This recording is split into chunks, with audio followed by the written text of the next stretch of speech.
Greetings, dear ladies, dear ShaWomen. I am Kryon of Magnetic Service. Again, we are giving the channeling for that which is the sisterhood.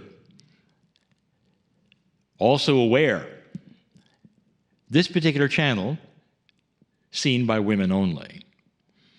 And so the subject is about women, but more than that, this is going to be almost a metaphoric call to action. You will see what I mean in a moment, as we outline a story. The story is about childbirth. It's about children in general, but more than that, it's about that which women feel is the reason they're here. Not all listening have had children, dear ones, and we are very aware of that. But this will also relate to you because so much of what I speak of is intuitive or that you know about. But I want to address most of you who have had children, and I want to take you to that first child experience, the very beginning. Come with me on a journey of remembrance. I was there, dear ones. I know who you are.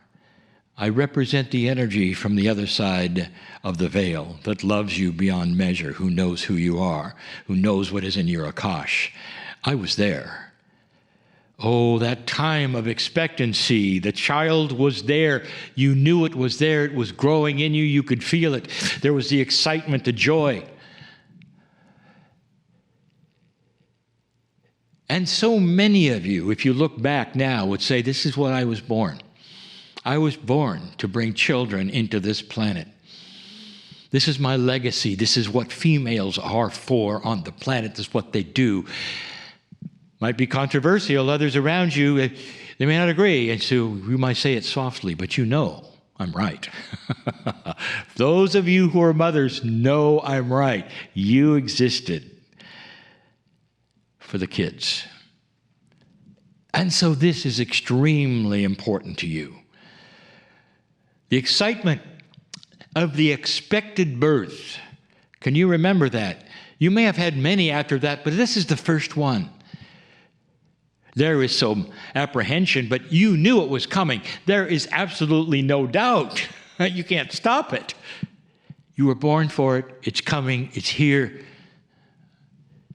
And then it arrives. A time of celebration. Of course, there is the pain, all of that so many of you can't even remember today because the joy that followed was so much more than a moment of pain. And then something interesting starts to happen. Although each of you was born with the intuitions of raising a child, you still don't know the process. That is not necessarily there. Now, you might argue with that to say, well, it's all there. The indigenous have no trouble raising their children or whatever. We're talking about a society that is a modern society with so much more than any indigenous had on the plain. And suddenly there are so many things to know. Am I doing it right? Am I doing it wrong? Here is the child. The first thing that happens, there's a little fear, isn't there? The child is in the other room. Is it going to suffocate? Is it going to be okay? Should I stay with the child? Should this child stay with me? Should I get one of those high-tech monitors so I can hear the child all the time? Because you're always worried about it. You're always connected to it. Firstborn, this is a life. And you're responsible. Totally, completely responsible. After it is done with my milk, if you went that route, what then? There is this, what the doctors say, what they don't say. There are these friends who say this or that, and they're not necessarily in agreement. And then you start worrying about that. So there is an element of joy, but also apprehension. Am I doing it correctly? So many of you read books, indeed. Here's the best way, here's the right way. And then there are those of you who say, I don't need to read a book, I'll just use my intuition. And even then, not so good, perhaps, because there were times along the way where you might have stumbled, or you said, well, I could have done this or that better, and then the child starts to grow. And as beautiful and cute as it is in the first few years, they get to about 3 or 4, and then they're really a handful. Am I doing it right? Am I showing the child what I should show the child? And what about religious teaching? Yes, no, what do I say? What do I don't say? Do I pay attention to what the family says, or do I follow my own intuition? At every single step, there are decisions to make, and you may not have the right answers, and you worry about it. Have I got it right so far? This is the first child, remember? Number 2, number 3, you got it. You know, I'm talking about number 1. It seems to be the most special in so many ways. You treat it so special. You may overthink the issue that you don't do in number 2 or number 3 at all. But this one, you're learning. But you have that intuition that says, I was born for it. Here I am for it. This is why I exist for it. 3s are difficult. 4s. 15 is even worse. But you make it. This is the metaphor of the day for you women. The metaphor is this: turn the page. There's something happening. You are pregnant with an energy of shamanism. And it's going to happen. You can't stop it. You can deny it. You can shut it off. But you can't stop it. Just like birth. And if I told you, dear females of the sisterhood, you were born for this, would you believe me? You are. You are starting the ball rolling for something that may be hundreds of years in the making for full fulfillment. The seeds are being planted with Akashic remembrance. And now the energy is there, and COVID begins, and all of the things that come with it, including the difficulties that are there. Call upon your intuition of wisdom, the same ones to raise a child. Am I doing it right? What do I do with the family now? What do I do with others now?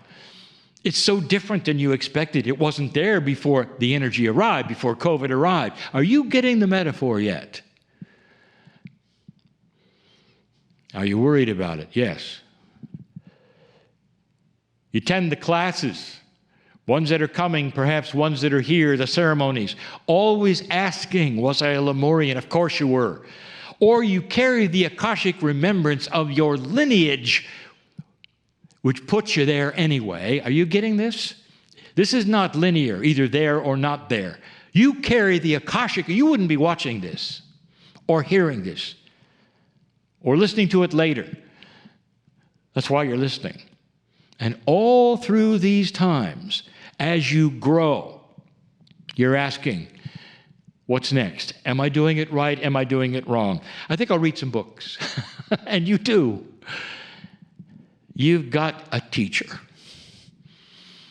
who echoes a purity of the Star Mother. And out of her will come the instructions you need next to make it through this time. Pregnant with an energy of your Akash to be a ShaWoman, or to start the seeds of ShaWomanship, to go as far as you want, but to learn things that perhaps were only taught in Lemuria. That's why she's here.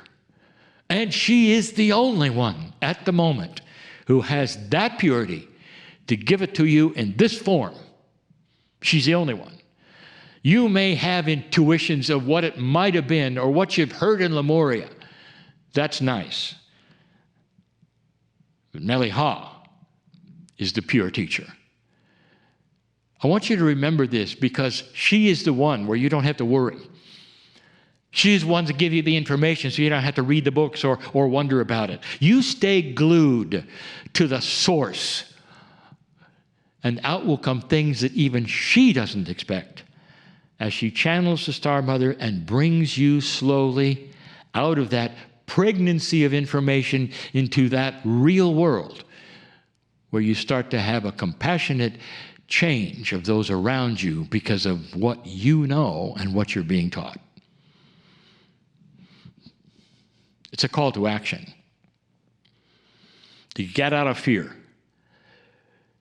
To relax and drop into your heart and say, I will learn what I need to know, and it will resound with everything in my Akash. For I was born for this. I'm Kryon, in love with all of you. And so it is.